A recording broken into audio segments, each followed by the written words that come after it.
மாண்புமிகு பத்துதோல்வி பழனிசாமி அவர்களே,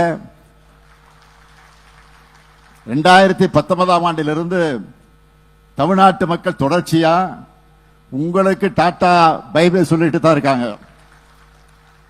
இந்த தேர்தலில் உங்களுக்கு நிரந்தரமா குட் பை சொல்லிட்டு போறாங்க. அவரு எனக்கு டாடா பை பை சொல்றாராம்.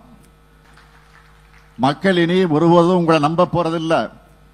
அட ஏன் உங்க கட்சிக்காரங்களை தேர்தல் களத்தில் உங்களை நம்ப தயாரா இல்லை.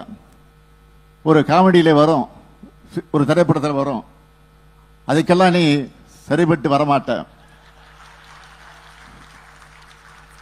அந்த மாதிரி அவங்க ஒரு முடிவுக்கு வந்துட்டாங்க.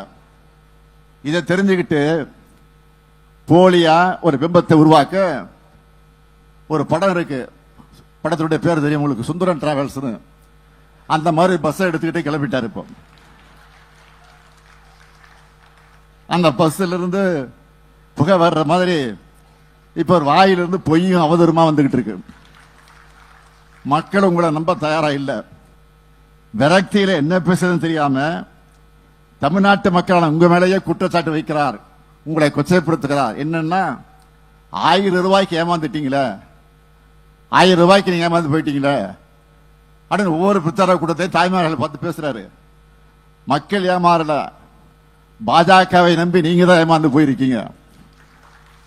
உங்க சுயநலத்துக்காக, உங்க குடும்பத்தினரை ரைடில் இருந்து காப்பாற்றுறதுக்காக அதிமுகவையே டெல்லியில போய் அமித்ஷா கிட்ட அடமானம் வச்சுட்டு வந்திருக்கிறீங்க.